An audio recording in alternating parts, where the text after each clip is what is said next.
Hello students, आज हम लोग रसायन प्रयोगशाला में हैं और आज हम लोग कुछ एपरेटस के बारे में सीखेंगे कि जो रसायन शास्त्र की प्रयोगशाला है वहाँ पर कौन कौन से उपकरण उपयोग में लाए जाते हैं। तो यहाँ पर मैंने कुछ उपकरण लिखे हुए हैं, जिसमें से सबसे पहला जो उपकरण है वो हमारा होता है टेस्ट ट्यूब। तो आप लोग सबसे पहले पूरे जो एपरेटस है उसके बारे में आप लोग कॉपी में नोट कर लो ताकि आपको आसानी हो। अब हम लोग स्टार्ट करते हैं प्रैक्टिकल। सबसे पहले देखते हैं कि ये जो टेस्ट ट्यूब है वो क्या है। ठीक है, ये दिख रहा होगा आप लोग को गोलाकार आकृति में, इसको हम लोग क्या बोलते हैं, टेस्ट ट्यूब, या इसी को हिंदी में हम क्या कहते हैं, परख नली कहते हैं। ठीक है, अब यहाँ पर देखो हमारे पास दो प्रकार के टेस्ट ट्यूब है। ठीक है, ये जो है वो सिंपल टेस्ट ट्यूब जिसको हम लोग परख नली बोलते हैं, और ये वाला जो है इसको बोलते हैं बॉइलिंग टेस्ट ट्यूब। ठीक है, बॉइलिंग टेस्ट ट्यूब का मतलब क्या होता है, जिसका उपयोग हम लोग क्या करने में करते हैं, बॉइल करने में, है ना, उबालने में करते हैं। ठीक, जैसे कि आप लोग बुक्स वगैरह में देखे होंगे कि हमको कोई केमिकल को क्या करना है, उबालना है ना, बॉइल करना है, तब हम बॉइलिंग टेस्ट ट्यूब का उपयोग करेंगे। ठीक है, अब ये सोचो हमको इसको उबालना है टेस्ट ट्यूब को, तो क्या हम हाथ से पकड़ के उबालेंगे, क्या नहीं होगा ऐसा। हमको इसके लिए क्या यूज करना होता है, होल्डर। ठीक है, तो आप लोग नोट करोगे हमारे पास क्या है, एक होल्डर है। ठीक है, तो ये जो होल्डर है यहाँ पे रखा हुआ है, इसको बोलते हैं होल्डर, है ना। तो ये जो होल्डर है इसको हम लोग कैसे पकड़ेंगे, ये होल्डर है, इसको हम इस तरीके से इसको टाइट करेंगे और ये होल्डर के थ्रू हम इसको पकड़ सकते हैं। ठीक है, तो इसको क्या कहते हैं हम लोग, होल्डर। और आसानी से हम यहाँ पर बर्नर जो होता है, जो भी लैंप होगा आपके स्कूल में, उससे हम लोग यहाँ पे हीट कर सकते हैं। ठीक है, जब भी आप इसको हीट करो तो ध्यान देना कि इसका जो माउथ है, इसका जो मुंह है वो तिरछा इस तरफ होना चाहिए जहां पर कोई ना हो। ठीक है, ऐसा क्यों होना चाहिए कि क्योंकि कोई भी जो केमिकल होता है, जैसे सोडियम है, सोडियम क्या करता है, जंप करता है। ठीक है, तो आप किसी के माउथ के साइड अगर रखते हो तो उसके जंप करने की पॉसिबिलिटी रहेगी, इसलिए जब भी आप इसको हीट करते हो तो टेढ़ा करके हीट करेंगे। ठीक है, अब देखते हैं हम लोग, हमारे पास क्या है, ये स्टैंड दिख रहा होगा, इसको बोलते हैं टेस्ट ट्यूब स्टैंड। जब भी आपको यूज करना हो तो आप इसको सीधे रख सकते हो, और जब इसका यूज नहीं करना है तो इसको हम लोग पलट करके रख सकते हैं। ठीक है, क्लियर है तीन चीजें। ये वाला क्या था, परख नली, है ना, या टेस्ट ट्यूब। ये वाला क्या है, बॉइलिंग टेस्ट ट्यूब, और ये वाला जो है वो क्या होता है, टेस्ट ट्यूब स्टैंड होता है। ठीक, अब हम लोग आगे बढ़ते हैं। अब देखते हैं कि जो भी केमिकल्स होते हैं उसको हम लोग किसमें घोलते हैं, है ना। तो सबसे पहले देखो हमारे पास ये जो दिखाई दे रहा है उसको क्या कहते हैं, बीकर। ठीक है, ये क्या है, बीकर है। ठीक, इसके बाद हमारे पास ये होता है, इसको बोलते हैं राउंड बॉटम फ्लास्क, या फिर गोल पेंडी वाला फ्लास्क कहते हैं। ये गोला दिखाई दे रहा है, यहाँ पर देखो लिखा हुआ है 250 ml। ठीक है, 250 ml मतलब जितनी इसकी मात्रा होती है वो लिखा होता है, हर चीज में जितने ml होगा उतना वहां पर लिखा होगा। ठीक है, तो इसको क्या बोल रहे थे हम लोग, राउंड बॉटम फ्लास्क या फिर गोल पेंडी वाला फ्लास्क। ठीक, अब ये चीज देखो कि रसायन शास्त्र की जो प्रयोगशाला है वहां पर दो टाइप्स के कंपाउंड होते हैं। एक होता है सॉलिड मतलब ठोस अवस्था में, और एक होता है लिक्विड। ठीक है, तो बात ये है कि हम लोग जितने भी ठोस अवस्था में कंपाउंड्स होंगे उसको नापेंगे कैसे, कैसे तौलते हैं। तो उसके लिए मैं यहाँ पर कोई भी एक रिएजेंट लेती हूँ, जैसे हम लोग लेते हैं यहाँ पे कॉपर सल्फेट। ठीक है, यहाँ पर जितने भी कंपाउंड्स रखे हुए हैं ये क्या है, इनऑर्गेनिक। हमको मालूम है रसायन की जो प्रैक्टिकल्स है वो तीन भाग में बटे हुए हैं। एक कौन सा है, अकार्बनिक। तो जितने भी यहाँ कंपाउंड्स दिख रहे हैं, जैसे कैल्शियम कार्बोनेट हो गया, सोडियम कार्बोनेट, या फिर सोडियम बाइकार्बोनेट, ये सब क्या है, अकार्बनिक रसायन के अंतर्गत आते हैं। ठीक है, तो इस अकार्बनिक रसायन में से मैं यहाँ पर क्या ले रही हूँ, कॉपर सल्फेट ले रही हूँ। अब इस कॉपर सल्फेट को हम लोग कैसे यूज करते हैं ये देखेंगे। सबसे पहले ध्यान देना, हमारे पास ये होता है स्पैचुला। जैसे आप लोग घर में कोई चीज निकालने के लिए स्पून का प्रयोग करते हो, चम्मच का, वैसे ही रसायन शास्त्र की प्रयोगशाला में हम लोग स्पैचुला बोलते हैं, और इसी स्पैचुला के थ्रू हम लोग कोई भी केमिकल को निकालेंगे। जैसे हम मान लो कॉपर सल्फेट, ये मैं वेट करके नहीं निकाल रही हूँ, अपने मन से निकाल रहे हैं, क्योंकि ये सिर्फ दिखाया जा रहा है कि कैसे करते हैं, है ना। हमने ये ठोस कंपाउंड लिया और इसको, इसकी कुछ मात्रा हम इसमें डालते हैं और इसका वेट करके देखते हैं, है ना, इसका द्रव्यमान निकालते हैं। ठीक है, तो इसका द्रव्यमान निकालने के लिए हम लोग एक तुला का उपयोग करते हैं जिसको हम क्या कहते हैं, रासायनिक तुला।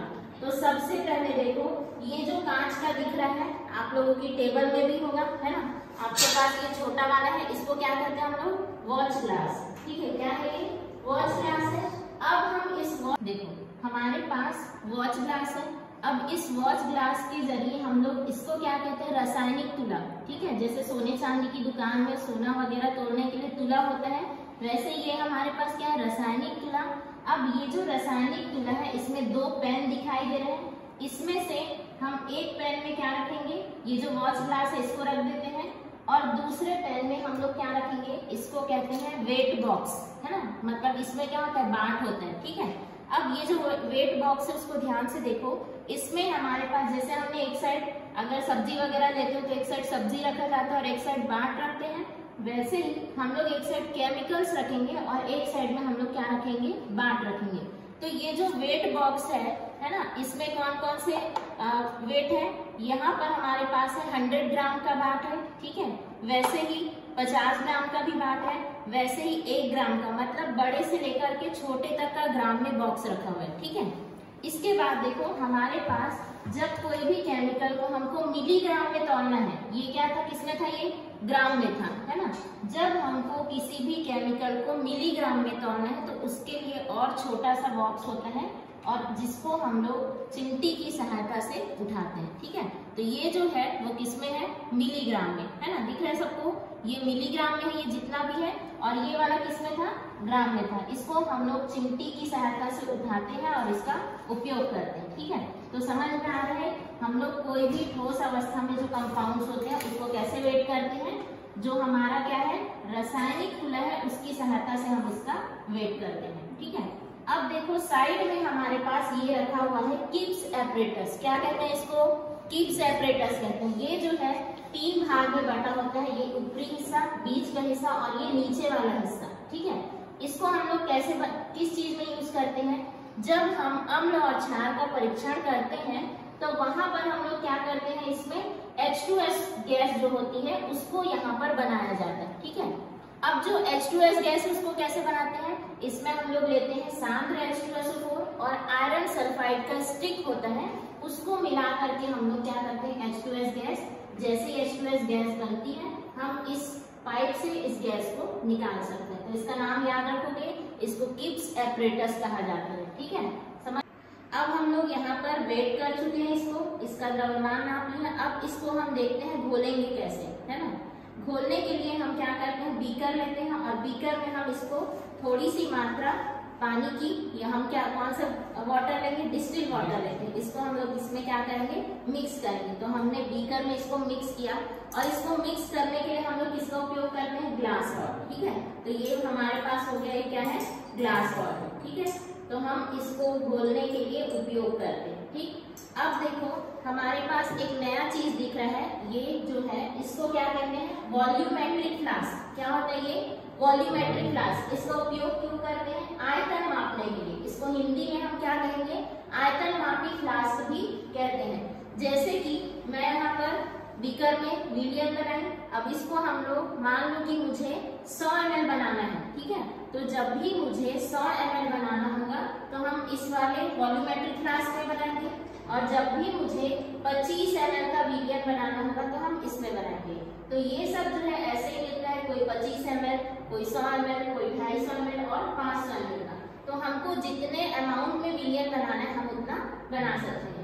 अब देखो इसका मतलब ये नहीं है कि ये 25 ml का है तो पूरा भर दो यहाँ लगाकर, ऐसा नहीं है। यहाँ पे एक मार्क रहता है, एक निशान रहता है, वहां तक आपको विलियन को भरना है। यहाँ तक रहेगा तो आप समझ जाओगे कि ये कितना ml है, 25 ml है। ठीक है, अब इसको हम लोग, एक होता है हमारे पास फनल, इसको क्या कहते हैं, फनल या कीप भी बोलते हैं। ठीक है, तो इस फनल की सहायता से हम क्या करते हैं, इस विलियन को इसमें डालते हैं।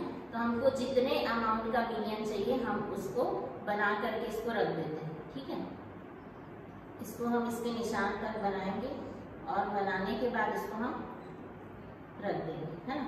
तो ये जो है, मान लो मैंने यहाँ पर इतना विलियन बनाया और इसको कॉर्क लगा के, ये जो छोटा सा दिख रहा है इसको हम क्या कहते हैं, कॉर्क, और ये हमारा कॉपर सल्फेट का विलियन जो है वो तैयार हो गया। ठीक है, अब यहाँ पर देखो, अगर हमको कोई टेस्ट ट्यूब वगैरह गंदा हो जाता है तो उसको धोने के लिए ब्रश का उपयोग करते हैं, हम इसको ऐसे डाल करके इससे धो सकते हैं। ठीक है, अब हमारे पास एक और चीज है जिसको हम क्या कहते हैं, इग्निशन ट्यूब। ये छोटा सा दिखाई दे रहा है, एक और होता है इग्निशन ट्यूब कहते हैं, है ना।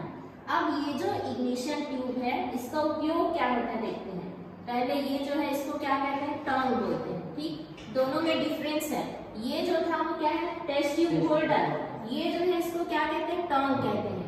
ये टेस्ट ट्यूब को पकड़ने के काम आता है और ये जो है वो इग्निशन ट्यूब को पकड़ने के काम आता है। ठीक है, तो इसको हम इस तरीके से पकड़ेंगे ताकि बिल्कुल इसमें इजी होगा इसको बर्न करना। इसको हमने इसमें क्यों पकड़ा है, क्योंकि हम इसमें क्या करते हैं, कार्बन निष्कर्ष का परीक्षण करते हैं जो हमारे 11th क्लास में था। ठीक है, तो इसको हम सोडियम डाल करके पूरा हीट करेंगे और ये पूरा जो है वो पिघल जाएगा। ठीक है, तो ये क्या था, हमारा टंग था। ठीक, ये वाला क्या है, छोटा वाला जो है वो इग्निशन ट्यूब, या इसी को क्या कहते हैं, ज्वलन नली। ज्वलन नली का मतलब हम इसको पूरा का पूरा जला देते हैं, इसलिए क्या कहलाता है, ज्वलन नली। ठीक है, अब हमारे पास ये एक बॉटल दिखाई दे रहा होगा। ठीक है, इसको क्या कहते हैं हम लोग, वॉश बॉटल कहते हैं। ठीक है, वॉश बॉटल का उपयोग क्या होता है, जैसे हमको किसी भी बीकर वगैरह को या कोई टेस्ट ट्यूब या कोई मेजरिंग सिलेंडर को वॉश करना है तो ये उसके काम आता है। ठीक है, देखो अब हमने सीख लिया कि कोई भी ठोस अवस्था का विलयन जो है वो कैसे बनाया जाता है। ठीक, अब हम सीखते हैं कि जो द्रव अवस्था में विलयन होता है, जैसे हमारे पास आप लोग पढ़े हो अम्ल और क्षार, है ना, तो बहुत सारे अम्ल यहाँ पर रखे हुए हैं। ये जितने भी दिखाई दे रहे हैं ये क्या है, अम्ल है। ठीक है, सल्फ्यूरिक एसिड होता है, नाइट्रिक एसिड होता है। देखो हमारे पास लैब में दो प्रकार के रिएजेंट होते हैं, एक क्या होता है, अम्ल होता है। तो अम्ल में बहुत सारे अम्ल यहाँ पे रखे हैं, जैसे कि ये वाला जो है नाइट्रिक अम्ल है, सल्फ्यूरिक अम्ल है और हाइड्रोक्लोरिक अम्ल है। वैसे ही बहुत सारे अम्ल रखे हुए हैं। अब बात ये है कि जो अम्ल होते हैं वो दो प्रकार के होते हैं। एक जो है वो सांद्र अम्ल होता है। ठीक है, सांद्र अम्ल क्या है, जहाँ पर पानी की मात्रा क्या होती है, कम होती है, उसको हम लोग क्या कहते हैं, सांद्र अम्ल बोलते हैं। ठीक है, अब इस सांद्र अम्ल को हम लोग कैसे तनु अम्ल में बदलेंगे ये देखते हैं। ठीक, मान लो हमने हाइड्रोक्लोरिक अम्ल लिया। ठीक है, अब इस हाइड्रोक्लोरिक अम्ल को लेकर के हम एक यूज करेंगे मेजरिंग सिलेंडर। ये जो है वो दिखाई दे रहा है, इसको क्या कहते हैं हम लोग, मेजरिंग सिलेंडर। इसमें जो मापने का है वो 10 से स्टार्ट हो रहा है और 100 तक खत्म हो रहा है ना, 100 ml तक है ये। तो जब भी हमको कोई विलयन को मापना है, मान लो हमको 30 ml का विलयन बनाना है, तो हम इसको क्या करेंगे, यहाँ पर रखेंगे और इसको रख करके हम 30 ml यहाँ पे विलयन बनाएंगे। ठीक है, तो ये हमारा क्या हो गया, 30 ml विलयन। और नाप करके हम इसमें क्या डाल देंगे, पानी मिक्स करेंगे ताकि ये जो विलयन है वो तैयार हो जाए। ठीक है, तो इसी तरीके से तनु विलयनों को बनाया जाता है और मैंने पहले से बना करके रखा हुआ है। जैसे ये वाला जो दिख रहा है इसको हम लोग क्या बोल रहे हैं, तनु HCl। जो वहां पर देखे थे वो क्या था, हमारा सांद्र HCl। दोनों में अंतर क्या है कि जो तनु HCl, सॉरी ये HNO3 है, नाइट्रिक एसिड। जो तनु होता है उसमें पानी की मात्रा क्या होती है, अधिक होती है, और जो सांद्र होता है उसमें पानी की मात्रा क्या होती है, कम होती है। ठीक है, अब देखो ये जो बॉक्स है, ये जो बॉटल है, इसका भी एक नाम होता है ना। इस बॉटल को क्या बोलते हैं, रिएजेंट बॉटल, या इसको हम क्या कहते हैं, अभिकर्मक बॉटल। मतलब जो भी विलयन इसमें भरा हुआ है उसको हमने क्या कह दिया, अभिकर्मक। इसलिए इस बॉटल का नाम क्या हुआ, रिएजेंट बॉटल या फिर अभिकर्मक बॉटल। मतलब यहाँ पर जितनी भी चीजें रखी गई है, अभिकर्मक रखी गई है, इसको आप लोग छू सकते हो। ये ज्यादा हार्मफुल नहीं है, लेकिन जितनी भी सांद्र वस्तु, सांद्र जो केमिकल्स है वो क्या होती है, हार्मफुल, इसको आप सामान्य हाथों से नहीं छू सकते। ठीक है, अब देखो कोई भी विलयन को हमको गर्म करना है, उसके लिए हम लोग 3 चीजों का उपयोग करते हैं। एक होता है वायर गॉस, या इसको हम लोग क्या कहते हैं, तार की जाली। ठीक है, एक होता है हमारा ट्राइपॉड स्टैंड, टिपाई स्टैंड भी बोलते हैं इसको। 3 कोने हैं इसलिए इसको हम लोग क्या बोलते हैं, ट्राइपॉड स्टैंड। और एक होता है हमारे पास स्प्रिट लैंप, है ना। तो ये जो स्प्रिट लैंप है, इसको स्प्रिट लैंप क्यों कहते हैं, क्योंकि इसके अंदर में क्या भरा हुआ है, स्प्रिट भरा हुआ है। इसको ओपन करेंगे और इसको हम जलाते हैं। ठीक है, तो जलाने के प्रोसेस में हम लोगों ने 3 चीजें देखी। एक होता है स्प्रिट लैंप, एक क्या है ट्राइपॉड स्टैंड, और एक क्या होता है हमारा तार की जाली। अब ये जो स्प्रिट लैंप है, कई लैब में आपको एक और दिखेगा जिसको हम क्या कहते हैं, बुनसन बर्नर, है ना। बुनसन बर्नर कैसे चलता है, गैस से चलता है, और स्प्रिट लैंप कैसे चलता है, स्प्रिट से चलता है। ठीक है, अब हम लोग फिल्टर करने का प्रोसेस देखेंगे अगर हमको कोई भी केमिकल को क्या करना है, फिल्टर करना है, तो कैसे करेंगे? ठीक है, हमारे पास एक फिल्टर पेपर है। इस फिल्टर पेपर का नाम क्या है? वॉटमैन फिल्टर पेपर। ठीक है, दिख रहा है सबको? ये जो फिल्टर पेपर है इसका नाम क्या है? वॉटमैन फिल्टर पेपर। इसको हम लोग कैसे फोल्ड करते हैं इसका तरीका देखो। सबसे पहले हम इसको क्या करेंगे, दो पार्ट में इसको फोल्ड करेंगे। ठीक है, ये दिख रहा है, ये दो पार्ट में हमने इसको फोल्ड किया। करो सब लोग करके देखो जिसके पास है। इसको हम दो पार्ट में फोल्ड करेंगे, इसके बाद बीच में यहाँ से और फोल्ड कर देंगे। ठीक है, ये हो गया फोल्ड, दिख रहा है 3 कोना बना हुआ है ना। अब हम इसको क्या करेंगे, ये हमारा क्या था? फनल, या इसी को हम क्या कहते हैं? कीप कहते हैं। अब इस कीप को हम ऐसे डालेंगे। अब आप लोग देखोगे जैसे ही मैं डालती हूँ ये ऊपर उठ जा रहा है। ठीक है, तो इसके लिए हम थोड़ा सा पानी लेकर के इसको ऐसे इससे चिपका देंगे, है ना। तो ये दिख गया, ये क्या है? हमारा फनल है। फनल को हमने फिल्टर पेपर था उसमें हम फनल को रखे हैं। अब इसको हम फिल्टर कैसे करेंगे देखते हैं। यहाँ पे हम क्या करेंगे, ये ट्राइपॉड था, इसमें इसको रखेंगे और ये हमारे पास छोटा सा बीकर है 10 ml का। ये बीकर दिख रहा है 10 ml का, इसमें हम इसको रखेंगे और जो भी मीडियम को हमको क्या करना है, फिल्टर करना है, हम इस तरीके से इसको फिल्टर करेंगे। ठीक है, अब एक और तरीका है, अगर हम मीडियम को डालते हैं तो मीडियम इधर उधर चला जा रहा है, तो उसके लिए हम ग्लास रॉड का उपयोग करते हैं। ये जो ग्लास रॉड है इसको हम इस तरीके से, ताकि जो मीडियम है हमारा कहाँ जाएगा? सेंटर पॉइंट पे जाएगा।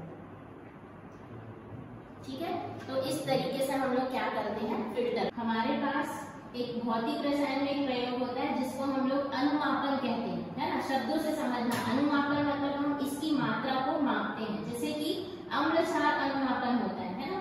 अम्ल क्षार अनुमापन के लिए हमारे पास 3 चीजें होनी जरूरी है। ये जो दिखाई दे रहा है कांच का, इसको क्या कहते हैं? ब्यूरेट कहते हैं। ठीक, यहाँ पर लिखा हुआ है, ये क्या है? हमारा ब्यूरेट है। ठीक है, अब ये जो ब्यूरेट है, यहाँ पर जो नंबर्स लिखे हुए हैं 0 से स्टार्ट होकर कितने ml का है? 50 ml का है। ठीक, ये जो ब्यूरेट है इसको हम क्लाइम करते हैं किसमें? ब्यूरेट स्टैंड में। ये दिखाई दे रहा है वो क्या है? Burette stand. अब हम इसको क्लाइम करके देखते हैं। इसको हम बीच में सेंटर पे रखेंगे और ये है हमारा ब्यूरेट स्टैंड। ठीक है, तो 3 चीजें हैं, एक ब्यूरेट था, एक ब्यूरेट स्टैंड है और ये एक दिखाई दे रहा है, इसको हम क्या कहते हैं? पीपेट कहते हैं। ठीक है, ये जो पीपेट है यहाँ पे आपको दिख रहा होगा 10 ml। ठीक है, पीपेट हमारे पास बहुत सारे होते हैं, 10 ml के भी और 25 ml के भी, अलग अलग टाइप के होते हैं। तो इसमें भी ध्यान देना है कि इसमें क्या होता है? मार्क होता है। ठीक है, ये गोला है, यहाँ पे मार्क दिख रहा होगा, इसकी सहायता से हम लोग 10 ml लेते हैं। ठीक है, ये इतना लंबा, इसका मतलब ये नहीं है कि हम पूरा इसमें भर देंगे जो भी विलियन है, हमको ये मार्क तक के इसको रखना है। अब देखेंगे इसको कि हम किस तरीके से लेते हैं। ठीक है, ये दिख रहा है, इसको हम यहाँ तक लेंगे और लेने के बाद ये फिंगर को स्टिप में दबा लेंगे। ठीक है, इसके बाद हम लोग देखते हैं कि ये वाला क्या है? कोनिकल फ्लास्क है। इसको क्या कहते हैं हम लोग? Conical flask. ये कितने ml का है? 250 ml का है। अब इसमें हम क्या करेंगे, धीरे धीरे हमको 10 ml को यहाँ पे ट्रांसफर करना है। ये दिख रहा होगा, ये 10 ml इसमें चला गया। तो ये जो है वो किसके काम आता है? कोनिकल फ्लास्क अनुमापन के काम आता है। ठीक है, इसको कोनिकल फ्लास्क क्यों कह रहे हैं? क्योंकि ये कोन के समान दिखाई देता है। इस कोनिकल फ्लास्क का एक और नाम है जिसको बोलते हैं अर्लेनमेयर फ्लास्क। ठीक है, क्यों बोलते हैं अर्लेनमेयर फ्लास्क? क्योंकि इसको उसी नाम के साइंटिस्ट ने इसका डिस्कवर किया था, इसलिए इसको हम क्या कहते हैं? अर्लेनमेयर फ्लास्क। अब इसको उपयोग कैसे करते हैं देखना। ठीक है, हम लोग सबसे पहले क्या करेंगे, फनल लेंगे। ये जो फनल होता है इसको हम ऊपर की ओर डालेंगे, है ना। ये दिख रहा है फनल, इस फनल को हम ऊपर रखेंगे और इसमें हम डालेंगे जो भी हमारा मीडियम है जिसका हमको क्या करना है? अनुमापन करना है। ये हो गया, फनल से करके हम इसको डालते जाएंगे। ठीक है, हमको ये पूरा फिल करना है 0 तक के। ठीक, देख रहे होगे कि यहाँ पे विलियन की मात्रा ज्यादा हो गई, तो जब भी विलियन की मात्रा ज्यादा हो गई है तो हम इसको क्या कर सकते हैं? कम कर सकते हैं। ठीक है, तो 0 तक के करना, हम इसको कम करेंगे और इस तरीके से इसको घोल करके हम क्या करेंगे? अनुमापन करेंगे। जब भी अनुमापन करते हैं तो इसको हमको हटा देना चाहिए। ठीक है, तो इसका हम लोग अलग से प्रैक्टिकल करेंगे, तब मैं अलग से बताऊंगी कि कैसे कैसे करना है। अभी सिर्फ ऑपरेटर्स के बारे में समझो। ये क्या था? ब्यूरेट, ये वाला ब्यूरेट स्टैंड, इसको हम क्या कहते हैं? पीपेट कहते हैं। और ये वाला जो था वो क्या था? कोनिकल फ्लास्क था। ठीक है। अब कुछ चीजें और बची हुई हैं, जैसे हम लोग बुक्स में पढ़ते हैं कि हमको विलियन की 1-2 बूंदे चाहिए, तो उसके लिए हम लोग किसका उपयोग करते हैं, ड्रॉपर का। तो हमने ये विलियन ले लिया, अब हमको जितनी भी बूंद चाहिए, 1 बूंद 2 बूंद, उतना हम लोग ड्रॉपर की सहायता से डाल सकते हैं, ठीक है। एक और चीज है हमारे पास जिसको हम कहते हैं थर्मामीटर, ठीक। थर्मामीटर का उपयोग कहाँ होता है, ये देखो, जैसे हमने किसी भी विलियन को क्या किया, गर्म किया, है ना। तो जब हम विलियन को गर्म करते हैं तो यहाँ पर क्या होगा, इसमें हम लोग थर्मामीटर को क्या करेंगे, डीप करेंगे, डुबाएंगे, और यहाँ पे हम क्या करते हैं, टेम्परेचर चेक करते हैं, ठीक है। नीचे समझो बर्नर जो है वो रखा हुआ है ना, इसको ऐसे डुबाते हैं और डुबा करके हम टेम्परेचर को चेक करते हैं, ठीक है। तो देखो अभी जब बर्नर चालू नहीं है तो ये हमको कमरे का तापमान दिखा रहा होगा। चलो देख करके बताओ कितना तापमान दिख रहा है इसमें, कितना इसका टेम्परेचर, 30, है ना। 30 से थोड़ा सा ऊपर है, मतलब ये जो थर्मामीटर के बीच में जो दिख रहा हुआ है, मरकरी बोलते हैं, पारा, ये जितना ऊपर जाते जाएगा ये उतना ही किसको दर्शाता है, हमको तापमान को दर्शाता है, ठीक है। दिख रहा है सबको, इसको हम लोग क्या बोलते हैं, थर्मामीटर या फिर तापमापी। जब भी हमको कोई विलियन को 60 से 70 डिग्री सेल्सियस पर गर्म करना है तो हम इसको डिप करते हैं, और ये क्या होगा, ये जो वो है पारा है वो क्या होते जाएगा, ऊपर जाते जाएगा, ठीक है। तो इस तरीके से हम लोग किसका उपयोग करेंगे, तापमापी का। अब हमारे पास एक और लास्ट चीज है, इसको हम कहते हैं पोर्सिलीन की प्याली, ठीक है। ये दिख रहा है पोर्सिलीन की प्याली है, इसका भी उपयोग कोई भी ठोस चीजों को क्रिस्टल करने के काम में आता है, ठीक है। जैसे हमने कोई विलियन लिया और इसको क्या करना है, क्रिस्टल करना है, क्रिस्टल बनाना है, तो हम इसका उपयोग करेंगे। इसको क्रूसिबल भी बोलते हैं, पोर्सिलीन की प्याली या फिर चाइना डिश भी कहा जाता है, ठीक है। तो आई होप आप सबको समझ में आया होगा प्रैक्टिकल। अगर कोई डाउट होगा तो आप लोग पूछ सकते हैं।